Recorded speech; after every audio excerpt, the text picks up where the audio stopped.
What's going on, bros? Elon, thank you, Elon, for blessing the feed with this one. So I saw this post the other day and I thought we got to talk about it. So, folks, this is from the United Nations General Assembly. And we love the United Nations. So we saw this build here. We have our beautiful black queen, although I would say she's kind of more of a dark, maybe Cuban queen. Latino, maybe there's a Latino a little bit in there. But there's something going on. So we have our dark queen.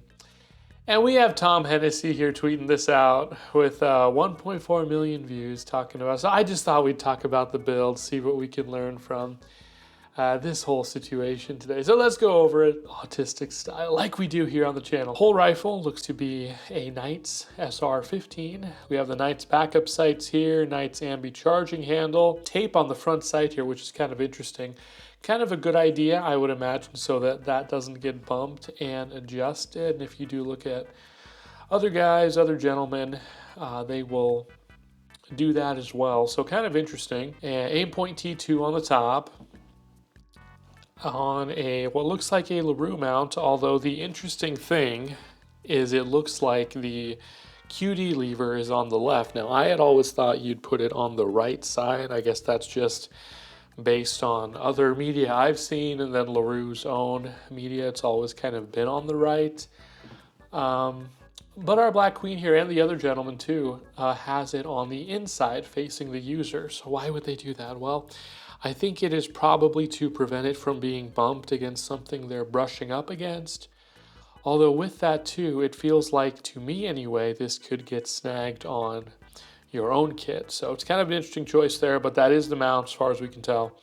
Aim-point T2, rear cover is open, front one is closed here. Now the sight can work just fine with the front cover on, as you guys know, using occluded aiming or the binned-in aiming concept. I just found that pretty interesting. Her buddy here, other gentleman, looks like he has his name on his mount, and I believe he has his front cover down, which we'll look at. But my Black Queen is getting a lot of pushback here. A lot of people complaining. So here's this guy. He says, Secret Service, hands not on rifles, pistol grip, long hair in loose ponytail that can be grabbed easily. Okay. Okay, buddy. Locks of hair can get in eyes. Wearing jewelry. Yeah, I don't know. I mean, to be fair, it's the UN. It's kind of like, who cares? But a lot of people are giving my Black Queen a hard time, and it's actually kind of an interesting build. So we'll continue.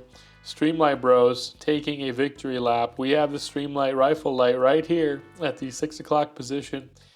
And kind of the goofy Streamlight pressure pad. I don't really like these. I think it's an ND risk. I don't love the quality of them. But we have the TLR RM2, great light, 1.5 hours runtime, 1000 lumens, 22,000 candela. You know, it's really kind of the only thing that doesn't fit on this build, because we have aim points, we have Knights, we have everything going on, and then you have the Streamlight build. Maybe they got a deal. Maybe they got a good deal on that. I believe directly mounted to this rail. Rail is apparently unobtainium. We can't get this particular rail as civvies. Okay. And then the attachment here for the Knight suppressor. And then look at the tape. So the logic here, you know, if the option is toward you to prevent snagging here, we do have this big ol' string here for the light. So I don't know. Hey, I just call it like I see it, boys. I'm just calling it out. I don't know if it makes a lot of sense. Magpul CTR on the rear. The little dongle is not pressed down. If you've ever seen someone forget to press down the dongle, go ahead and hit that subscribe button, guys. This is why Magpul came up with the Magpul DT, so you don't have to worry about that anymore. It just does it for you. Yeah, a lot of people forget to put them down. That's okay. Then we have the Knight QD end plate on the rear here. And then the interesting thing about sling placement is we have it on the rear stock and then all the way forward.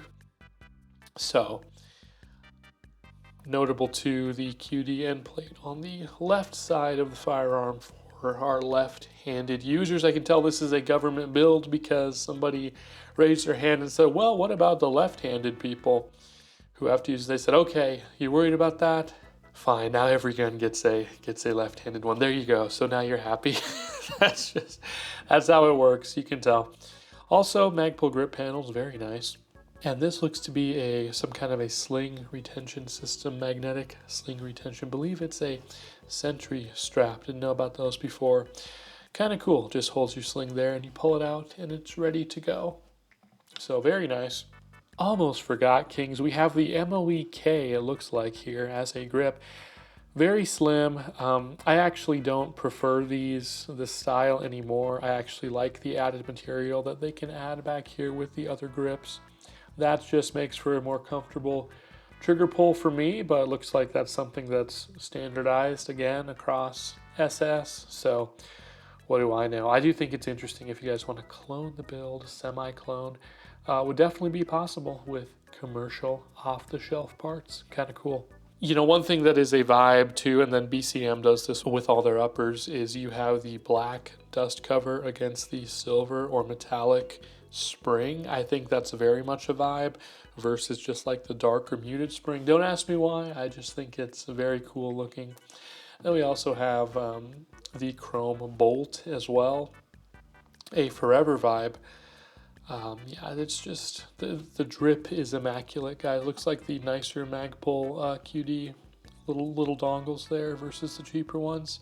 I say cheap, but all the QD dongles are really expensive for some reason. And yeah, he's got the light in the same position. So it must be somewhat of a uniform build that our boys and ladies are rocking in the United States Secret Service. But I just thought this was funny. You know, we'll watch the video here. And it's like, okay, you sign up for Secret Service and you get sent to, well, number one, you have the liberal Trump supporter behind you, or protester rather. Big medical too, big medical on the bag. I will note quickly, Streamlight flashlight. So Streamlight bros, you guys are eating good. Duty rated, the Streamlight is duty rated officially, according to guys here. And then I just thought it was funny too. People are kind of outing themselves in the comments. You have this guy here demonstrating that he has never seen a fully loaded Magpul PMag with a window.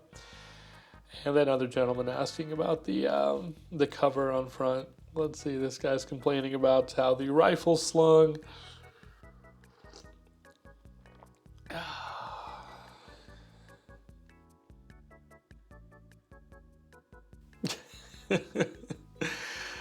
Oh, man. Yeah, here's this guy, cover on front of the optic. Well, I'm sure it's on. I think we can tell it's on based on the battery. Yeah, it's definitely on. A little bit of wear on this rifle too. You can see a mark here, mark here. For the dust cover bros, I don't know how much color is on the dust cover for all of the dust cover defenders that seem to hop on.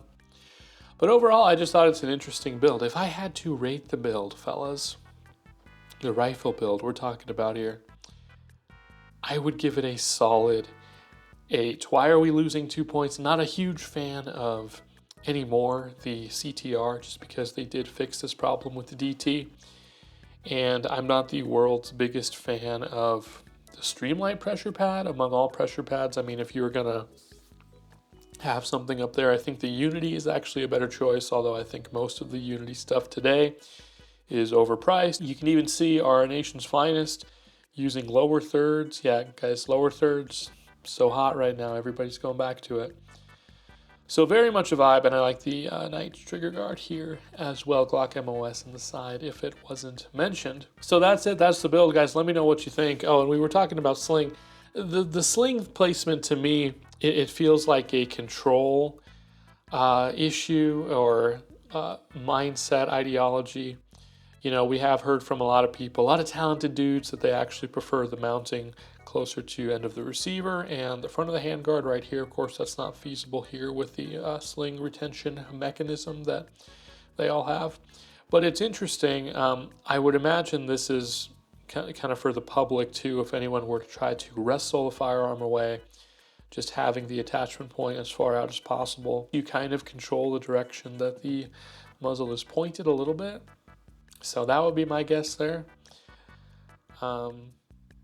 It's not a bad place for the sling, honestly. You know, I have seen guys fumble reloads just because their sling is in the way or it's right up here. I know, like with the Geisley Mark 16, I believe, the QD hole is right there unless you add another one. So that is kind of an interesting thought. I don't know. Maybe I'll move my QD hole on the Daniel defense now.